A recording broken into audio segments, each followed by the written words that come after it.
Hey everyone, it's Nicole. Today I'm here to wrap up the reading month of March. I can't believe it's March, it's the start of spring, and it's not looking like spring when I'm looking into my window. So that's a little bit upsetting, but I've read a few great books this month, and I can finally surely say that I'm out of my reading slump, which is great. The first book that I picked up was inspired by my desire to rush the upcoming spring even more and to get into spring summer vibe. It was provided to me through NetGalley, and all of my opinions are going to be my own as usual. The name of the book is South of Sunshine, and it was written by Dana Elmendorf. It follows a young girl named Casey who lives in a small town in Tennessee and struggles to accept her sexuality in not very welcome surroundings. A new girl from a bigger city comes to town. She's tall, attractive, and interesting, so Casey of course falls for her and they develop a relationship. But Casey cannot fully accept herself and cannot yet come out to her friends and her family, so we follow her on her path of figuring out how to deal with her queer sexuality and how to live in circumstances that she was born into. Although she has a couple of supportive friends and Bran that is out to her family, she still has to manage her connections to other people and especially to her mother, who is quite religious and is not acceptive in general. Her cause is complicated by the fact that she lives in a small town, which means that every neighbor knows everything about their closest neighbor, and if her secret is going to get out, everyone will going to know about her sexuality. Overall, I enjoyed the book. I loved the journey that Casey had and her relationships with Ren, who surprisingly wasn't the reason for Casey to come out and wasn't the one that pushed her to do it. She was perfectly respectful of Casey's boundaries, and when it came to their intimate relationships, she was willing to wait for Casey for her to decide what she wants to do and when she wants to do it. I also found the plot well paced and entertaining, although in a couple of places I feel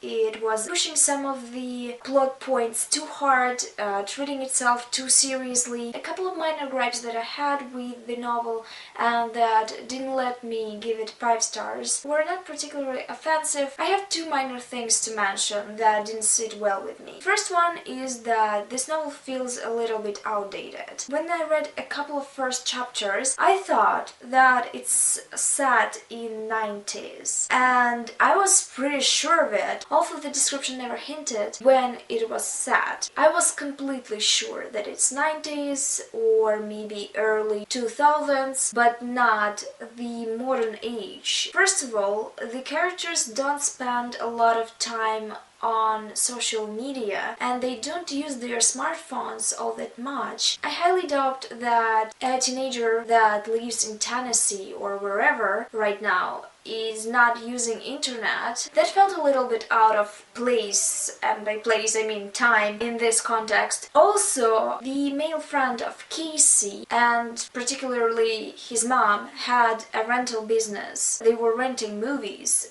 Who in this age is renting movies in a physical format? Is it even real? I obviously never lived in a small town, and maybe I'm wrong here, so if I am, tell me in the comments down below, but it didn't feel authentic to me, as well as her friend's obsession with Johnny Depp. I don't feel like a generation that is younger than me is so obsessed with Johnny Depp. I'm not even sure that they know who Johnny Depp is. The other thing that I wanted to mention, and I also might be quite judgmental right now, this book doesn't feel like it was written by a queer person. Full disclosure, I don't know the sexual orientation of the author and I don't want to assume, but it doesn't feel authentic sexuality-wise. It's hard to explain. Parts when I felt like this were not even the parts where Casey's and her girlfriend's relationships were explained, but actually the moments where Casey encountered other people's opinions on her sexuality. Not only opinions, but also their reactions. The bullying came in stages, and she encountered it in a couple of different places, and it was quite violent, and it usually doesn't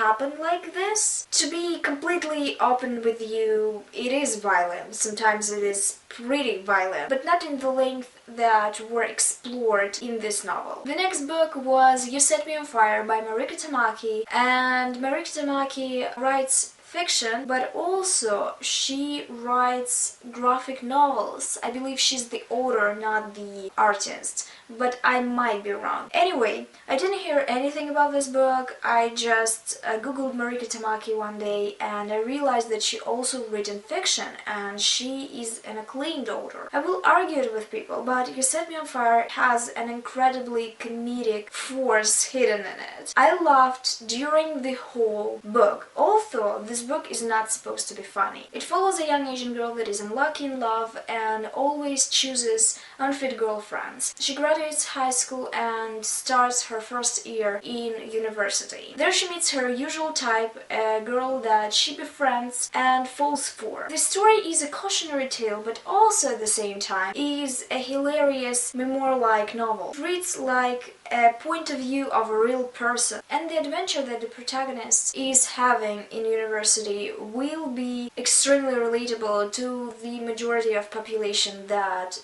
went to university or college. The story has a very unusual narrative and the protagonist is a very special girl, I might say. I found her journey very entertaining because it pulled me in pretty fast, and even though I knew and felt how the story is going to end, I still wanted to get to this ending. The next book is actually a classic that I've listened to on audiobook. It was Agnes by Bronte. I'm trying to get through the writings of all three sisters this year. I've been always curious about them and I can't compare yet their writing because I only read this book and seen a couple of adaptations, so as of yet I don't have any info whose writing I love more. But Agnes Grey was a solid book. I really enjoyed the protagonist, who was actually quite pretty and proper, which I didn't expect going into the novel. I only knew that it's coming of age about a woman that wants to achieve something and to earn money for her family. The religious element was a surprise for me, and I can't say that I didn't like it. This religious element actually was in character. The basic plot is that Agnes's mother married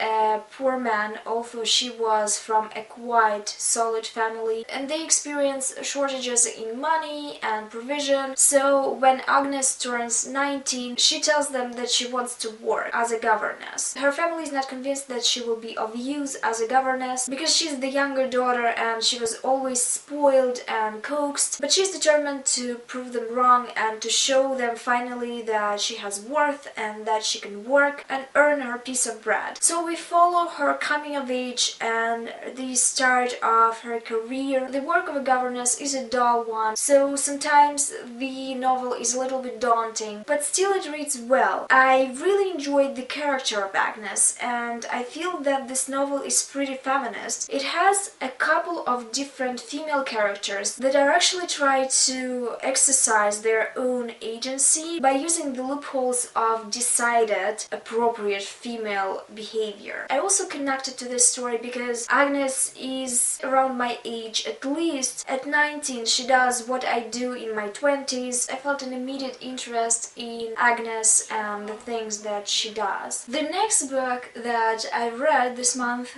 was a new release. It was Marked in Flesh by Anne Bishop. I absolutely adore the other series and you should know it by now because I made a couple of different reviews for these books and I mentioned them a lot. It's the fourth installment in the series and the shit goes down in it. There were some additions to the cast of characters in the last book, so in this one we follow not only the events that are happening in the courtyard but also outside of the courtyard. The plot, as always, is extremely exciting and Anne Bishop, as always, is teasing us with romance that she fails to deliver. I'm so bitter about the last part. I love the book. I give it 5 stars. I cannot give it less, any of the books in the series, less than 5 stars, because it gives me all the feelings, all the positive and negative feelings, but those are very important when you read the book and when you are invested in it. I don't know how the plot is going to develop in the next book, because there weren't a lot of hooks in the last parts of Mark and Flash, but I'm excited to see what's going to happen. Okay,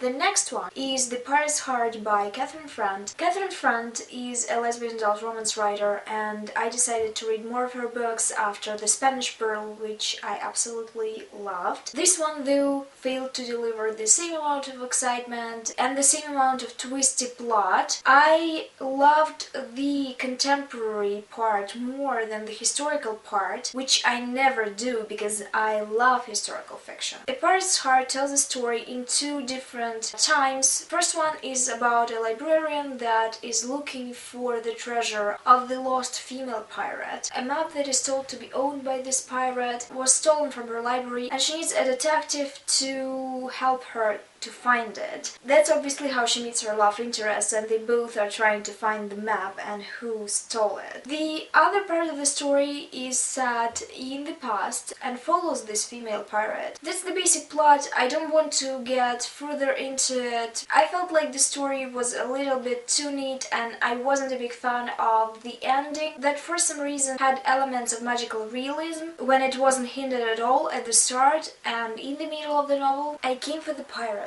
but I stayed for librarian romance. Overall, the book was okay. I liked some of the parts of it. I wouldn't compare it to Spanish Pearl, definitely.